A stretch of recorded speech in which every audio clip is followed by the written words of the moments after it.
AIADMK BJP கூட்டணி என்பது தமிழ்நாட்டுக்கு ஒரு சோதனையான காலகட்டம் தான். பிஜேபி கூட போறதுனால நாங்கள் மாநில உரிமையை விட மாட்டோம், நீட் வழக்குகளை விட மாட்டோம், டீலிமிட்டேஷன்ஸை விட மாட்டோம், இந்த மாதிரி எந்த ஸ்டேட்மெண்ட்ஸுமே கொடுக்க மாட்டாரு. பிஜேபி மிரட்டி தான் அதிமுக அந்த கூட்டணிக்கு போயிருக்கு. அதிமுக கூட்டணி தெளிவில்லாமல் நிற்கிது. அப்போ தமிழ்நாட்டில் ஒரு பக்கம் தான் இப்போ செக்குலர் பார்ட்டி இருக்கு, ஆப்போசிஷன் பார்ட்டின்றது ஃபார் ரைட். முஸ்லீம் தலைமையை கொண்ட அமைப்பிற்கு செக்குலர் பார்ட்டிஸோடு தான் கூட்டணி வைக்க முடியும். அப்போ செக்குலர் கிரவுண்ட் இங்கே உருவாக்க வேண்டிய தேவை இருக்குது தமிழ்நாட்டிற்குள்ளால. அப்போ நீங்கள் திமுக இங்கே என்னவா இருக்குன்னா, முஸ்லீம் ரெப்ரசன்டேஷன்ஸு திமுக ஃபுல்ஃபில்லாம் பண்ணலை, இப்போ வரைக்குமே பண்ணலை. விஜய் ஒரு ஃபார் பெட்டரான ஒரு செக்குலர் பார்ட்டியாக தான் அவர் இப்போது வரைக்கும், இப்போ நம்ம பேசுகிற வரைக்கும் நடந்துகிட்டு இருக்கிறார். இப்போ விஜய்க்கு ஒரு ஃபேம் இருக்குது, அந்த ஃபேமை வச்சுட்டு கடைசியில் ஜெயிச்சிடலாம் அப்படின்னு நினைக்கிறாங்க லாஸ்ட் ஒரு 3 months. அதான் அவங்களோட நம்பிக்கை. ஆனால் கிரவுண்ட் லெவலே சீமானும் பல்வேறு இடங்களில் முஸ்லீம் சமூகத்தோட பிரச்சனைகளுக்கு அறிக்கை விடுறாரு. இதெல்லாம் நடக்கும் என் வகுப்புல இருந்து. இப்போ கொள்கை ரீதியாக இந்தியாவில் பல்வேறு கட்சிகள் இருக்குது, அதுக்கு பல்வேறு முரண்பாடுகள் இருக்குது, இஷ்யூஸ் இருக்குது. அப்போ டிவிகேவை ஆதரிப்பதற்கு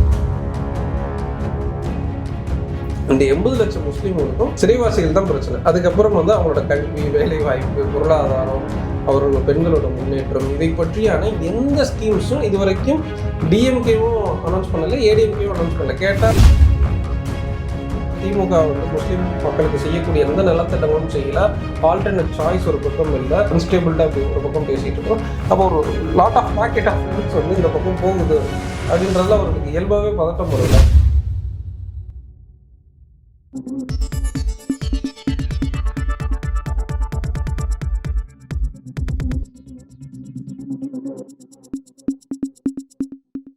வணக்கம். இன்றைக்கு நம்முடன் அரசியல் பேசுவதற்காக எஸ்டிபி பார்ட்டியிலிருந்து அஸ்வத் சரியத்தி இணைந்திருக்கிறார். வணக்கம். அதிமுகவோட தான் நீங்கள் கூட்டணியாக ட்ராவல் பண்ணிட்டு இருந்தீங்க. லாஸ்ட் நாடாளுமன்ற தேர்தல் நீங்கள் அவங்களோட தான் பயணிச்சுட்டு இருந்தீங்க. சட்டமன்ற தேர்தலும் அப்படி தான் போகிற மாதிரி இருந்தது.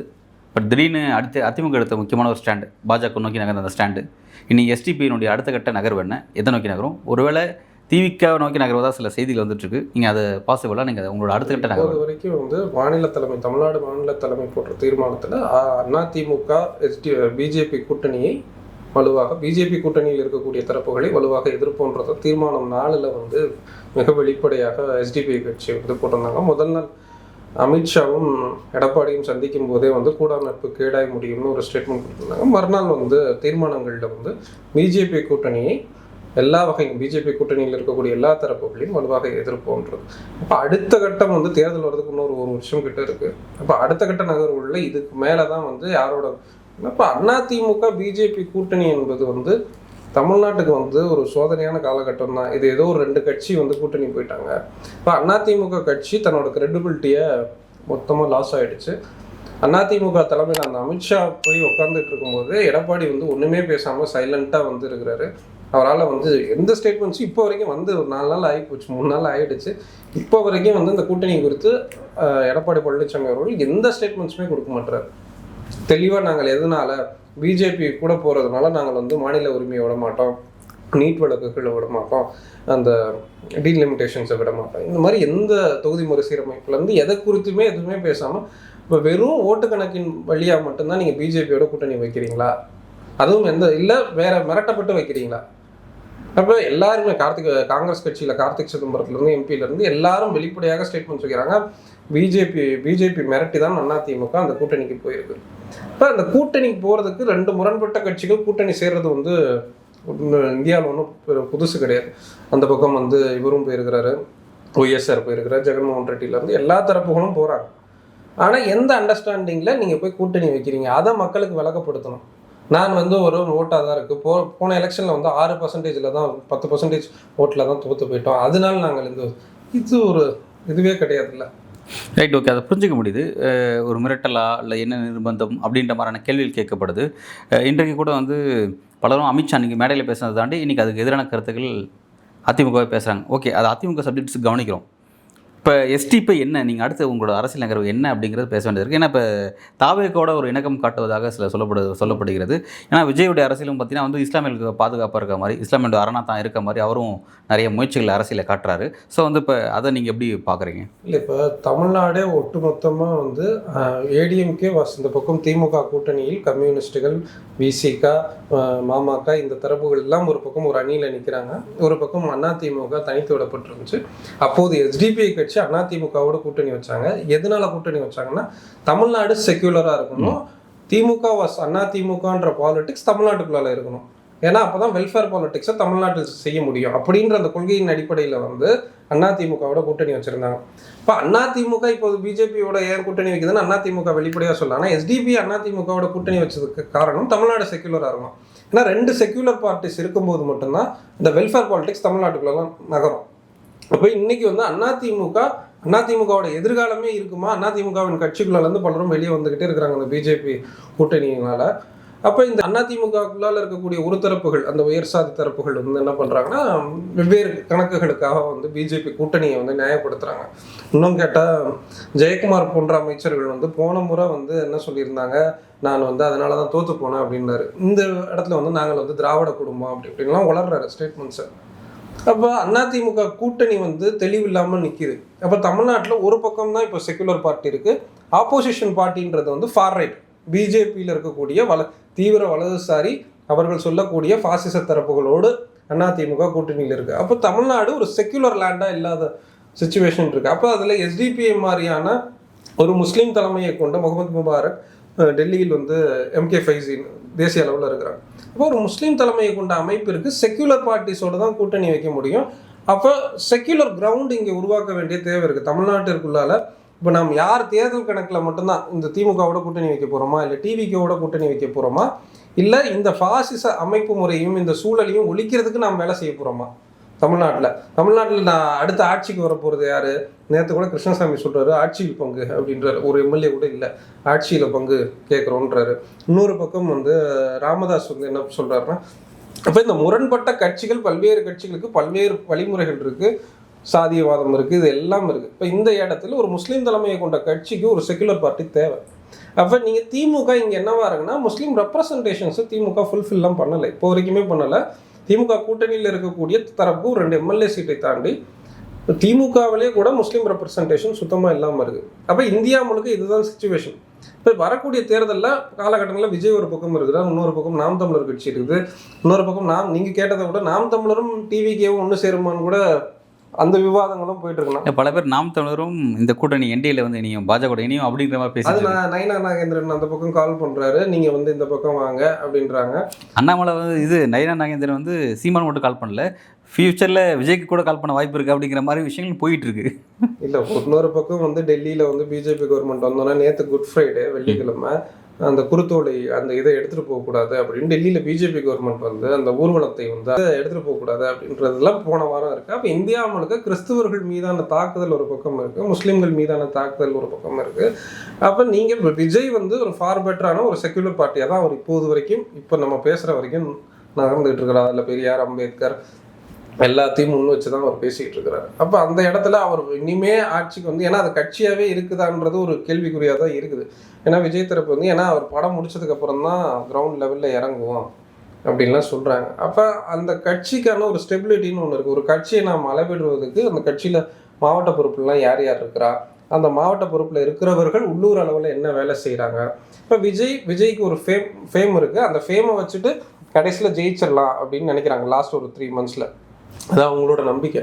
ஆனால் கிரவுண்ட் லெவலில் என்னென்ன வேலை பார்க்குறாங்க, அப்போ உள்ளூரில் இருக்கக்கூடிய ஓபிசி கிளாஸஸை வந்து விஜய் கட்சி எந்த இடத்துக்கு உள்ளே எடுத்துருக்குது, அதில் முஸ்லீம்களையும் தலித்துகளையும். இப்போ இந்தியாவோட விவாதம் என்னவாக இருக்குன்னா, விஜய் இஃப்தார் நிகழ்வு கலந்துக்கிட்டு, அதுக்கப்புறம் நேற்று ஒருத்தர் வந்து யூபியிலேருந்து ஒருத்தர் சொல்கிறாரு விஜயை வந்து எதிர்க்கணும், யூபியில் இருக்கக்கூடிய பிஜேபி ஆதரவான ஒரு முஸ்லீம் இமாம் ஒருத்தர், அவர் சகாப்தின் பேர், அவர் சிஏஏ ஆதரிக்கிறாரு, முத்தலாக்கை ஆதரிக்கிறாரு, இப்போ விஜய் வரதை எதிர்க்கிறார்.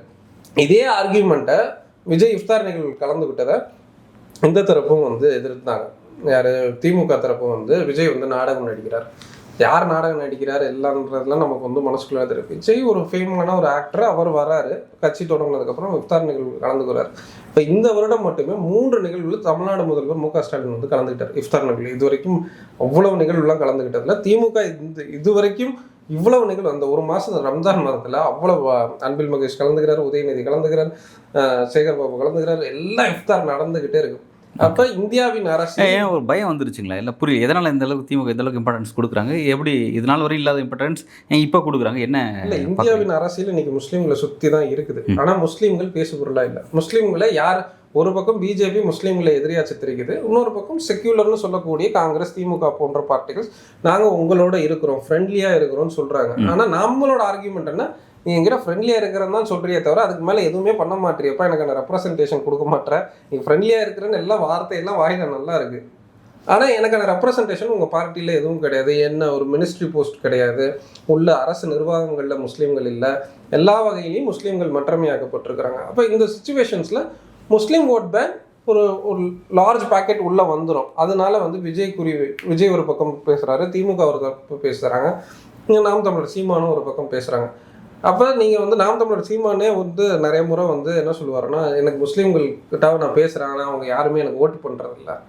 அப்போ நீங்கள் மற்ற கம்யூனிட்டிஸை நோக்கி இந்த கேள்வியே வரமாட்டேங்குது பாருங்கள். நீங்கள் இந்த ஓபிசி கம்யூனிட்டிஸை நோக்கி, கேஸ்ட் இந்த ஓபிசி கம்யூனிட்டிஸை நோக்கி நீ ஏன் எனக்கு ஓட் பண்ண மாட்டேற? அப்போ நான் மட்டும் எனக்கு தேவை இருக்குது, எனக்கு செக்யூலராக இந்த லேண்டு செக்யூலராக இருக்கணும், மதச்சார்பற்றதாக இருக்கணும் இந்தியா முழுக்க. அப்போ என்னோட தேவையிலிருந்து மட்டும் தான் நீ உன்னோட கேள்வி இருக்கே தவிர மற்ற ஓபிசி கிளாஸஸ்லாம் பிஜேபிக்கு ஓட்டு போடுறான். அவன் ஏன் பிஜேபிக்கு ஓட்டு போடுறான்? லாஸ்ட் எலெக்ஷனில் வந்து 11% ஓபிசி கிளாஸ் வந்து பிஜேபிக்கு ஓட்டு போட்டான். ஏன் அவங்க எல்லாம் வந்து திமுகவுக்கு ஓட்டு போடலை? ஏன் அவங்கெல்லாம் நாம் தமிழருக்கு ஓட்டு போடலை? அந்த கேள்வியே வரமாட்டேங்குது. முஸ்லீம்கள் மட்டும் பாக்கெட்டாக வந்து ஏன் காங்கிரஸுக்கு போடல, ஏன் திமுகவுக்கு போடலை? சரி, நான் போட்டாலே இந்த செட்டப்லலாம் எனக்கு எதுவும் இல்லை, நான் குறைந்தபட்சம் டிமாண்டாச்சும் ரேஸ் பண்ணுறேன். அப்போ நான் டிமாண்டை ரேஸ் பண்ணாலும் என்ன சொல்லுவாங்கன்னா, இப்போ நம்ம எஸ்டிபியோட டிமாண்ட் என்ன, கர்நாடக சித்தராமையா கவர்மெண்ட் வந்து பட்ஜெட்டில் ஒதுக்குன மாதிரி தமிழ்நாடு திமுக அரசும் வந்து ஒதுக்கணும் பட்ஜெட்டில் முஸ்லீம்களுக்கு. அங்கே ஒரு 1000 கோடிக்கு மேலே பட்ஜெட்டில் ஒதுக்கியிருக்காங்க. அப்போ தமிழ்நாட்டில் இங்கே ஒரு வெல்ஃபேரும் முஸ்லீம்களுக்கு எந்த வெல்ஃபேரும் கிடையாது. ஒரு 10 கோடி கொடுத்துருக்குறாங்களே தவிர எந்த வெல்ஃபேர் திட்டங்களும் கிடையாது. அதிகபட்சம் ஒரு 25 வருஷமான அரசியல் என்னென்னா, தமிழ்நாட்டில் ஒரு 6-7% ஒரு கணக்கு எடுத்துக்கிட்டேன், ஏன்னா சாதிவாரி கணக்கெடுப்பு இப்போ வரைக்கும் எடுக்கலை. அப்படின்னு பார்த்துக்கிட்டா கூட ஒரு 70-80 லட்சம் முஸ்லீம்கள் இருக்கிறாங்க. இந்த 80 லட்சம் முஸ்லீம்களுக்கும் சிறைவாசிகள் தான் பிரச்சனை.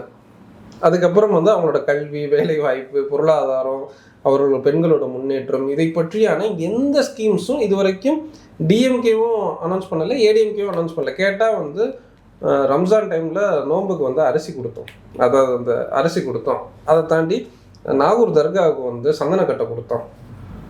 அப்போ இந்த 80 லட்சம் முஸ்லீம்களோட தேவையே வந்து இந்த அரிசியும் இந்த சந்தனக்கட்டை மட்டும்தானா?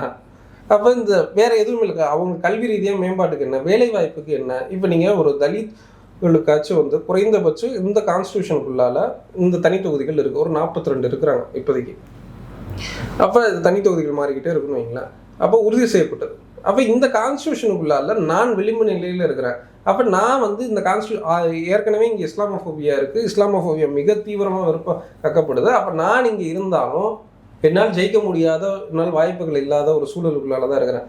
போன தேர்தலில் வந்து நம்ம நேரு சொல்லியிருந்தார், இப்போ இருக்க கூட்டணியில் இருக்கக்கூடிய மாமகவின் பொதுச் செயலாளரான இவர் சம்மதத்துக்கு நீங்கள் வந்து தொப்பியை கழட்டுங்க அப்படின்லாம் சொல்லியிருந்தாங்க.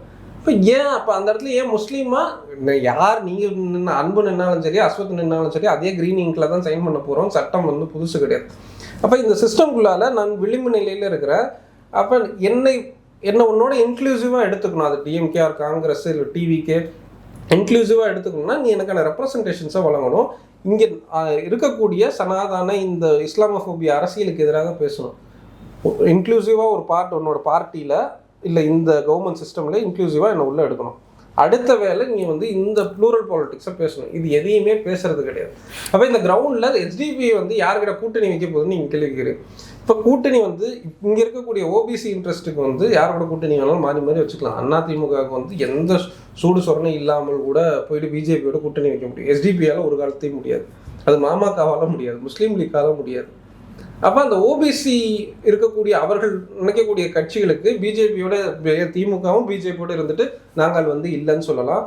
அப்போ இங்கே இருக்கக்கூடிய அதிகாரத்தை எல்லாத்தையும் சொய்த்துக்கிட்டு இங்கே முஸ்லீம்களுக்கு வந்து திருப்பி திருப்பி பாடம் எடுக்கிற எப்படி தலித்துகள்கிட்ட போய் நீங்கள்லாம் சாதியை ஒழிச்சிடணும், சாதியவாதமாக பேசாதீங்க, இந்த மாதிரி பாடம் எடுக்கிற மாதிரி தான் முஸ்லீம்கள்கிட்ட வந்து நீங்கள் வந்து கடந்த 75 வருஷம் இந்திய தேர்தல் அரசியலில் முஸ்லீம்களோட ஓட் பேங்க் எல்லா மாநிலங்கள்லையும் யாருக்கு போயிருக்கு? பிஜேபிக்கு போச்சு, காங்கிரஸ், சமாஜ்வாதி, ஆர்ஜேடி, இங்கே இருக்க திமுக, ஒய்எஸ்ஆர் காங்கிரஸ், சிபிஎம், இந்த மாதிரியான ஃபார் பெட்டரான செக்குலர் பார்ட்டிஸ்க்கு போயிட்டுருக்கு. அப்போ திருப்பி திருப்பி முஸ்லீம்கள் யாருக்கு, முஸ்லீம்களுக்கு தெரியுது, 75 வருஷமாக தெரியுது, இனியும் தெரியும் யாருக்கு ஓட்டு போடணுன்றது. அப்போ நீ உன்னோட சிஸ்டம்குள்ளால என்ன அதிகாரத்துலேயே அமர்த்தல, ஆனால் ஓட்டு போடுறது மட்டும் நான் போடுறேன், நான் போட்டுருவேன்டா, எனக்கு ஒரு பிரச்சனையும் இல்லை, நான் திமுகவுக்கோ காங்கிரஸுக்கோ போட்டுருவேன். ஆனால் உள்ளபடியே உங்களுக்கு சில கோரிக்கைகள் இருக்குது, அந்த கோரிக்கைகளே செவிமடுக்குன்னு சொல்லி நீங்கள் ஒரு இப்போ நீங்கள் பொலிட்டிக்கல் எனிமின்னு ஒரு வார்த்தையை சொல்லுவாங்க, இந்த விஜயும் சொல்லுவார், இவங்களும் சொல்லுவாங்க, அண்ணா திமுக சொல்லுவாங்க, நாம் தமிழர் சொல்லுவாங்க. அப்போ முஸ்லீம்களுக்கு அரசியல் எதிரி என்பது பிஜேபி மட்டும்தான். இப்போ மிச்சம் எல்லாருக்கிட்டையும் அரசியல் ரீதியாக உரையாட வேண்டிய தேவை இருக்குது. காங்கிரஸோட, திமுகவோட, எல்லாரோடையும் உரையாட, டிவிகே இவங்க வந்து கட்சி ரீதியாக ஒரு செக்டேரியன் மென்டாலிட்டி டிவிகே வந்து கிடையாது அப்படின்ட்டு அவரை வந்து ஜோசப் விஜய் கால் பண்ணுறது உடனே ரைட். ஓகே, இல்லை நான் ஒரு விஷயத்தை நான் புரிஞ்சுக்கிறப்ப நீங்கள் ஒரு தொலைதூர பார்வை நீங்கள் அதை பார்க்குறீங்க. அதாவது ஏன் நீங்கள் திமுக கூட்டணிக்கு போல அதிமுக கூட இணைஞ்சிங்க அப்படின்னா, தமிழ்நாடு வந்து திமுக வர்சஸ் அதிமுகன்னு சொல்லி ஒரு செக்குலர் பாலிடிக்ஸ் இங்கே இருக்கணும் அப்படின்ற ஒரு விஷயத்தை நோக்கி நீங்கள் இருந்தேன்னு சொன்னீங்க. இன்றைக்கி அந்த முயற்சி தடுக்கப்பட்டுருச்சு, இன்றைக்கி பாஜகவோட அதிமுக இணைஞ்சிருச்சு. இப்போ இனி அடுத்த ஆப்ஷன் என்ன அப்படின்னு பேசும்பொழுது நீங்கள் லேட்டராக யோசிப்பீங்க அப்படின்னு சொல்லி சொல்கிறீங்க. ஆனால் இன்னொரு ஆப்ஷனாக இன்னொரு மாநில கட்சி விஜய் எமர்ஜ் ஆகிறார், அவர் ஒரு மாநில கட்சி தான். இப்போ அவர் வந்து நீங்கள் அந்த மாதிரி இந்த இருதுருவ அரசியலில் இப்போ திமுக வர்சஸ் அதிமுகன்ற மாதிரி திமுக வர்சஸ் டிவிகே அப்படின்ற மாதிரி அவங்களோட கையை பலப்படுத்தலாம்ல, போகிறதுக்கு வாய்ப்புகள் இருக்குது. ஆனால் அதுக்கு தான் நான் சொல்கிறேன், டிவிகேன்றது ஒரு கட்சியை எமர்ஜ் ஆக வேண்டியது இருக்குது, மக்கள் மத்தியில் நம்பிக்கை பெற வேண்டியது இருக்குது. அவருன்ற விஜய்ன்ற அந்த தனிநபர், அந்த ஆளுமை, அவருக்கான அந்த ஃபேம் வேல்யூ, புகழ், இது எல்லாமே இருக்கே தவிர அந்த கட்சி ஒரு 10 பேர், நான் பல இன்டர்வியூவில் சொல்லியிருக்கேன், ஒரு 10 பேர் அந்த கட்சியில் வந்து இப்போ திமுக ஒரு 10 பேர் சொல்லலாம், ஆராசா, KN நேரு, சேகர் பாபு, இந்த மாதிரி ஒரு 10 பேர் சொல்லலாம். அதே மாதிரி டிவிகேல ஒரு 10 பேர் வந்து யாருமே கிடையாது சொல்கிறதுக்கு. புசியானந்தை தவிர அந்த பக்கம் அவரே என்ன பேசுகிறான்னு தெரியல. இது வரைக்கும் அவர் பாலிடிக்ஸ் பேசி நான் பார்த்ததில்லை, எந்த பேட்டிலையும் பார்த்ததில்லை. ஆனால் அவங்க வக்பு திருச்சட்டத்துக்கு எதிராக வழக்கு போடுறாங்க, இதெல்லாம் வரவேற்கக்கூடியது. இப்போ முஸ்லீம்களை இன்னைக்கு இன்க்ளூசிவாக எடுக்கக்கூடிய எல்லா விஷயங்களையும் எஸ்டிபிஐ கட்சி ஆதரிக்குது. அது நாம் சீமானும் கூட பல்வேறு இடங்களில் சீமானோட முரண்பாடுகள் இருக்குது, ஆனாலும் பல்வேறு இடங்களில் சீமானை எஸ்டிபிஐ கட்சி ஆதரிக்குது. சீமானும் பல்வேறு இடங்களில் முஸ்லீம் சமூகத்தோட பிரச்சனைகளுக்கு வந்து அறிக்கை விடுறாரு. இதெல்லாம் நடக்குது. என் வக்புல இருந்து அதுக்கு முன்னாடி கேரளா ஸ்டோரிஸில் இருக்கு. இப்போ கொள்கை ரீதியாக இந்தியாவில் பல்வேறு கட்சிகள் இருக்குது, அதுக்கு பல்வேறு முரண்பாடுகள் இருக்குது, அதுக்கு இஷ்யூஸ் இருக்குது. அப்போ டிவிகேவை ஆதரிப்பது என்பது அது வருங்காலத்தில் அந்த கட்சி எந்த போக்கில் இருக்குதுன்றது நினச்சி தான் இருக்குது. இப்போ முஸ்லீம்கள் ஒரு பக்கம் ஏலினேட் செய்யப்பட்டிருக்கிறாங்க, இந்திய அரசியலில் ஏலினேட் செய்யப்பட்டிருக்கிறாங்க, அந்த சிச்சுவேஷன் இருக்குது. அப்போ நேற்று வந்து இது நடந்துச்சு, அந்த இமாம் வந்து யூபிஎஸ் சேர்ந்த இமாம் இது ஒன்று சொல்கிறாரு.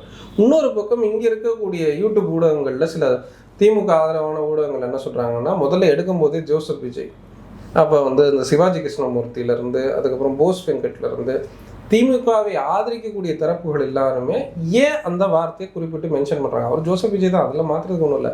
அப்புறம் நீங்கள் கலைஞரை நோக்கி நம்ம ஐயா வைகோ வந்து ஒரு முறை உட்கார்ந்துருந்தார், சப்ஜெக்ட் டு கரெக்ஷன். இது பக்கத்தில் தோழர் திருமாவும் முத்தரசனும் இருந்தாங்க. அப்போ ஒரு வைகோ ஒரு இழி சொல்ல கலைஞரை நோக்கி சொல்கிறார், சாதியை வசைச்சொல்ல சொல்கிறார், நீ வந்து மேலே வாசிக்கிற சாதி தானே அப்படின்ற மாதிரி ஒரு வசைச்சொல் போகுது.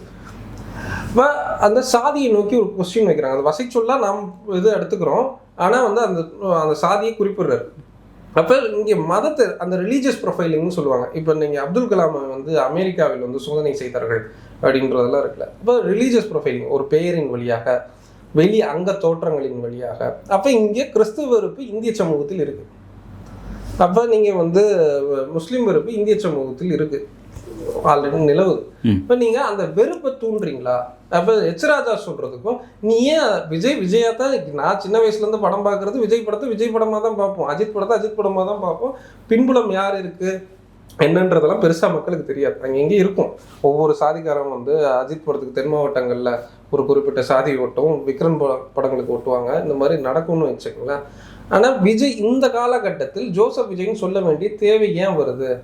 பர்பஸாக வந்து அவர் வந்து ஒரு கிறிஸ்துவ அடையாளத்துக்குள்ள அவர் பூத்த பார்க்குறாங்களா? ஒரு கிறிஸ்துவ, ஏன்னா அவரோட மாநாட்டில் கூட அவரை வந்து பகவத்கீதையே வச்சாரு, ஏன் வந்து கான்ஸ்டியூஷன் பக்கத்தில் பகவத்கீதையை வச்சார். அப்போ நீங்கள் பெரும்பான்மை சமூகத்திலிருந்து ஒரு லீடர் வராங்க அப்படின்ற பட்சத்தில் ஒரு ஓபிசி கம்யூனிட்டிஸ்லேருந்து வராங்கன்னு வைக்கும்போது அவர்களால் இங்கே இருக்கக்கூடிய திராவிடியன் டிஸ்கோர்ஸ் ஆல்ரெடி இங்கே கட்டமைக்கப்பட்ட திராவிடியன் டிஸ்கோர்ஸில் அவர்கள் பகவத்கீதையை எதிர்த்து பேச முடியும். ஏன் இன்னைக்கு வந்து வாழைப்பழ தோலில் வந்து சனாதனம் இருக்குது, வாழைப்பழத்தில் இது இருக்குதுன்னெலாம் இப்படி உளறிக்கிட்டு இருக்க முடியும் சேகர் பாபுவால். ஆனால் இயல்பிலேயே விஜய் வந்து ஒரு கிறிஸ்துவ பேர் கொண்டிருக்கிறார், அவரோட வீட்டில் அதுதான். அப்போ ஆனால் அவருக்கு பல தெய்வ நம்பிக்கை இருக்குது. இந்த பக்கம் வந்து தொழுகிறாரு, அந்த பக்கம் வந்து கோயிலுக்கும் போகிறாரு. அப்போ ரிலீஜியஸ் பர்சன் கிடையாது. அதாவது ரிலீஜியஸ் பர்சன்னா ஒரு சிங்கிள் காட் பிலீவ் பண்ணுறால் விஜயாக இப்போது வரைக்கும் நமக்கு தோற்றமளிக்கல. பல தெய்வங்களை வந்து நம்பக்கூடிய ஒரு நபராக இருக்கிறாருன்னா பேர் வந்து ஜோசப் விஜயாக இருக்குது. இல்லை, ஓகே, நான் புரிஞ்சுக்கிறப்ப விஜயை வந்து விஜய்னாவே எல்லாருக்கும் தெரியும், அவருக்கு வந்து வேறு அடையாளம் தேவையில்லை, விஜய்னாவே எல்லாருக்கும் தெரியும். ஜோசப் விஜய்ன்ற பயன்படுத்தின டோன் வந்து பார்த்தீங்கன்னா பாஜக பயன்படுத்துது. ரீசெண்ட் டேஸில் வந்து ஆளுநரை சந்திச்சார். ஆளுநரை சந்திச்சுட்டு இந்த மாதிரியான கோரிக்கைகளுக்காக உங்களை சந்திக்கிறேன்னு சொல்லி சந்திச்சுட்டு கிளம்புனதுக்கப்புறம் ஆளுநர் மாளிகை விஜய் வந்து சந்திச்சதை பற்றி ஒரு அறிக்கை வெளியிட்டாங்க. ஜோசப் விஜய் வந்து சந்திச்சார் அப்படின்ற மாதிரி தான் குறிப்பிட்டு போட்டிருந்தாங்க. அப்போ அது பாஜக RSS ஆளுநர் போன்ற பயன்படுத்தக்கூடிய டோன். அந்த டோனை எதுக்காக இந்த நீங்கள் சொல்ல மாதிரி திமுக ஆதரவு வட்டாரங்கள் அவங்க எதுக்கு அதை பயன்படுத்தும்? என்ன அவங்களோட நோக்கம் வந்து வேற. அப்ப அந்த நோக்கத்துல சில திருப்புவாதங்கள் சொல்லுவாங்க, மால் இன்ஃபர்மேஷன்ற மாதிரி சில திருப்புவாதங்கள் இருக்கும். அப்ப RSSோட நோக்கம் அவரை கிறிஸ்தவர்ன்ற அடையாளப்படுத்தி தனிமைப்படுத்த வேண்டிய தேவை இருக்குது. இப்ப இவங்களோட தேவை, இந்த திராவிட தரப்புகளோட தேவை என்னவா இருக்கு? குறிப்பா திமுக அந்த வட்டாரங்கள் வந்து அவர் கிறிஸ்துவரின் வழியாக ஏற்கனவே இந்த நிலவுகின்ற கிறிஸ்துவ வெறுப்பை அதன் வழியாக தனிமைப்படுத்த வேண்டிய ஓட் பேங்க். அன்னைக்கு சிவாஜி கிருஷ்ணமூர்த்தி அந்த ஆடியோ கேட்டிருப்பீங்க, உன் பேரை சொன்னாவே அவனும் ஓட்டு போட மாட்டான்டா அப்படின்ற ஒரு வார்த்தையை சொல்றாரு. உன் பேரை உன்னால ஒரு வெளிப்படையாக சொல்ல முடியாது, அந்த பேரை சொன்னால் ஓட்டு போட மாட்டேன். அந்த பேர் என்ன பிரச்சனை இருக்குது? கான்ஸ்டியூஷன்ல எல்லாருக்கும் ஒரே சட்டம் தான். அப்ப அந்த இடத்தில் அவர்களுடைய இந்து பெரும்பான்மைவாதத்தையும் சாதியவாதத்தையும் எடுக்கிறாங்க. அப்ப நான் வந்து கருணாநிதின்னு சொல்லியிருந்தா ஓட்டு விழுகும், ஜோசப் விஜய்ன்னு சொல்லா ஓட்டு விழுகும். அப்ப இந்த சிஸ்டத்தோட பிரச்சனையை இங்க இருக்கக்கூடிய பிற்போக்குத்தனத்தை இன்னும் தூண்டி விடுறாங்க. அதை தெளிவா சிவாஜி கிருஷ்ணமூர்த்தி அந்த டோனை பார்த்தீங்கன்னா உன் பேரை சொன்னா ஓட்டு போட மாட்டாங்க. அப்போ இங்கே இருக்கக்கூடிய சாதியவாதத்தை நீங்கள் தூக்கி விடுறீங்களா? அப்போ நான் என் பேர் முகமது இல்லைன்னா அஸ்வத் இல்லை வேற ஏதோ ஒரு அன்வர்ன்னு இருந்துச்சுன்னா? சார், எனக்கு ஒரு டவுட் ஒன்று புரியல. இப்போ என்னன்னா, உண்மையிலே வந்து அடிப்படையில் வந்து திமுக மிகப்பெரிய ஒரு வளர்ந்த ஒரு நீண்ட அரசியல் பாரம்பரியம் கொண்ட ஒரு கட்சி, ரொம்ப ஸ்ட்ராங்கான ஃபஸ்ட்டு, அதாவது இந்தியாவில் இப்போ வரையும் ஸ்டில் நவ் ஆக்டிவாக இருக்கக்கூடிய மாநில கட்சி, ஒரு முக்கியமான கட்சி. அந்த கட்சி விஜய்க்கு எந்த விதமான கட்சி கட்டமைப்பும் கிடையாது, அவருக்கு எந்த விதமான விஷயமும் கிடையாது. அவர் இன்னும் தன்னை ப்ரூவ் பண்ணுறதுக்கு அவருக்கு இன்னும் ரொம்ப ப்ராசஸ் இருக்குது. பட் அவரை பார்த்து எதற்காக இப்படி ஒரு அடையாளத்தை அவருக்கு புகுத்தி அவர் வந்து ஏன் அந்நியப்படுத்தணும்? அவரால் என்ன தான் உங்களுக்கு இங்கே திமுக என்ன தான் பிரச்சனை வந்துட போகுது? இப்போ இவர் கமலஹாசன் வந்தார், கமலஹாசன் வந்தோன்னா பாஜக பீட்டிங் அப்படி இப்படின்லாம் வந்து நரேட் பண்ணாங்க. அப்போ திமுக வந்து இந்த விஜய் குறித்தும், விஜய் நான் வந்து தெளிவாக சொல்கிறேன், இன்னும் வரட்டும், கட்சியாக ஸ்ட்ராங் ஆகட்டும், கிராஸ் ரூட்டில் வரட்டும், வந்ததுக்கப்புறம் இன்னொரு திமுகவே நான் சொல்வேன், திமுகவுக்கே சொல்வேன், திமுக இங்கே செக்குலராக நிலைத்து நிற்கணும், திமுகவோட திராவிட அரசியல் இருக்கணும்னா எதிரில் இன்னொரு திராவிடியன் பார்ட்டியோ இன்னொரு செக்குலர் பார்ட்டியோ இருந்தால் மட்டும்தான் அந்த பாலிடிக்ஸ் வந்து பேலன்ஸ்டாக இருக்கும். அப்படி இல்லாமல் இந்த பக்கம் போச்சுன்னா தீவிர வலதுசாரி பாசிச தரப்புகள் ஒரு பக்கமும் இன்னொரு பக்கம் செக்யூலர் தரப்புகள் இருந்துச்சுன்னா ஒடுக்கப்பட்ட விளிம்பு மக்கள், தலித்துகள் ஏதாவது கொஸ்டின் பண்ணுறாங்க, முஸ்லீம்கள் ஏதாவது கொஸ்டின் பண்ணுறாங்க, வறுமை கோட்டுக்கு கீழே இருக்கிற மக்கள் ஏதாவது கொஸ்டின் பண்ணுறாங்கன்னா பிஜேபி வந்துடும். இல்லைன்னா அவன் வந்து அவ்வளோ மோசமான தரப்பு, அவன் எதுவும் பண்ண மாட்டான். அதை காரணம் காட்டி இவர்கள் வந்து ஒரு பக்கம் ஒர்க் பண்ணுறாங்க. அப்போ நீங்கள் கேட்ட கேள்வி வந்து விஜய் போன்ற தரப்புகள் அவரோட புகழ் வெளிச்சம், அதனால் ஓட் பேங்க் பாதிக்கப்படுமா? அப்போ இந்த ஓட் பேங்க் வந்து லாட்டாக வந்து திமுகவுக்கே விழுகணும். எதற்காக இவங்க பயப்படணும்? அதாவது அந்த அளவுக்கான ஒரு பெரிய ஃபெமிலியர் பர்சன் கிடையாது. அதாவது விஜய்ங்கிறது திமுக டிஸ்டர்ப் பண்ணுற மாதிரி, திமுக அரசியல் டிஸ்டர்ப் பண்ணுற மாதிரியான ஃபெமிலியர் பர்சன் அவர் கிடையாது. ஃபெமிலியராக இருக்கலாம், ஆனால் இந்த பாலிடிக்ஸை காலி பண்ணுற அளவுக்கான நபர் கிடையாது. அவர் எதற்கு தனிமைப்படுத்தக்கூடிய வேலையை திமுக பார்க்கணும்னு கேட்குறேன். அதில் வந்து முஸ்லீம் ஓட் பேங்கை வச்சு தான் திமுக ஒரு கணிசமாக ஜெயிச்சுக்கிட்டே இருக்குது. அப்போ அந்த இடத்த அந்த ஓட் பேங்க்கில் வந்து எந்த விரிசலும் வந்துடக்கூடாது. அது விஜய் பக்கமும் போயிடக்கூடாது, கமல் பக்கமும் போயிடக்கூடாது, அதிமுக பக்கமும் போயிடக்கூடாது, யார் பக்கமும் போயிடக்கூடாது. இப்போ முஸ்லீம்களுக்கு எந்த ஃபேவரும் பண்ணவும் மாட்டாங்க ஒரு பக்கம். இன்னொரு பக்கம் இந்த ஓட் பேங்க்கில் பிரச்சனை வருது. முஸ்லீம் ஓட் பேங்க் ஒரு பாக்கெட் ஆஃப் ஓட் பேங்க் வந்து ஒரு பல்க் ஆஃப் ஓட் பேங்க் வந்து விஜய் பக்கம் போகுது, இல்லை போயிருமோ, இல்லை இளைஞர்களோட ஓட் பக்கம். இல்லை, இவ்வளோ நாள் வரைக்கும் திமுக வந்து திமுகவுக்கு ஆதரவாக பல இஸ்லாமியர் வாக்களித்தாங்க. கலைஞர் காலத்திலிருந்தே வாக்களிச்ச ஒரு பேட்டர்ன் இருந்திருக்கு. அப்போ இஸ்லாமியர்களோட நம்பிக்கை பத்திரமா திமுக இருக்குது. ஓகே, இப்போ விஜய்ங்கிற புதுசாக வந்து இவர் வந்து நீண்ட காலமாக திமுக போயிட்டு இருக்கக்கூடிய அந்த இஸ்லாமிய வாக்கில் விஜயால் தடுத்துட முடியுமா? ஏன்னா அவங்களுக்கும் திமுக நல்ல உறவு இருக்குது அப்படின்னும் போது எப்படி இவர் வந்து அதை வந்து எடுத்துருவார்? என்ன இஸ்லாமிய எப்படி திடீர்னு அவங்க நம்பிடுவாங்க? நேற்று வரைக்கும் திமுக நம்பிட்டு இருந்தவங்க டக்குன்னு எப்படி அவர் மீது அந்த நம்பிக்கை திரும்பும்? ஒரு செட் ஆஃப் ஒரு ஒரு இப்போ எப்படி என்ன சொல்றது, திமுகவில் இருக்கக்கூடிய இந்த பக்கம் இருக்கக்கூடிய ஒரு செட் ஆஃப் க்ரௌட் வந்து திமுக கூட்டு போறாங்க. அப்போ காலங்காலமா ஒரு ஜென்ரேஷன் கேப்ஸ் ஒன்று இருக்குது.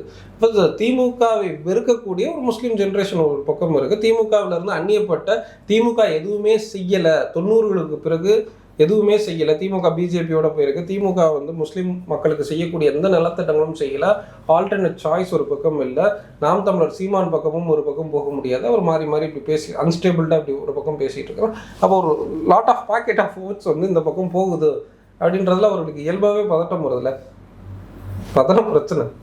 ஓகே, ஒரு பதட்டம் உருவாயிருக்கு அப்படிங்கிறத நீங்கள் குறிப்பிடுறீங்க. Right, okay. ஒரு முக்கியமான ஒரு சப்ஜெக்ட் தான் இது. நீங்கள் இந்த பேசுகிற இன்டர்வியூவில் கவனிக்கத்தக்க ஒரு விஷயமா நான் எதை பார்க்குறேன் அப்படின்னா வந்து எப்படி வந்து ஒடுக்கப்பட்ட தலித் சமுதாயத்திற்கு அரசியல் ரீதியான பிரதிநிதித்துவமாக தனி தொகுதியில் அறிவிக்கப்பட்டிருக்கோ, லோக்சபாலும் சரி சட்டமன்றத்தில் சரி அது இருக்குதோ அதே மாதிரியான விஷயங்கள் இங்கே இருக்கக்கூடிய இஸ்லாமியர்களும், ஏன்னா இஸ்லாமியர்களும் பெரிய அளவில் ஒடுக்கப்படுறாங்க, அவங்களுக்கான அரசியல் பிரதிநிதித்துவத்துக்கான தனி தொகுதியில் அறிவிக்கப்படணும் அப்படிங்கிற ஒரு விஷயத்தை, முக்கியமான விஷயத்தை நீங்கள் தொட்டிருக்கீங்க. ஒரு முக்கியமான டாபிக் தான் இது. இது அரசியல் களத்தில் எப்படி இதை வந்து பயன்படுத்த போகிறாங்க, இது எப்படி விவாதத்துக்கு உட்பட போகுது அப்படிங்கிறதெல்லாம் வரக்கூடிய நாட்கள் நம்ம பொறுத்திருந்து பார்க்கலாம். இவ்வளோ நேரம் உங்கள் டைம் ஒதுக்கி இந்த நேரத்தில் கொடுத்ததுக்கு மிக்க நன்றி.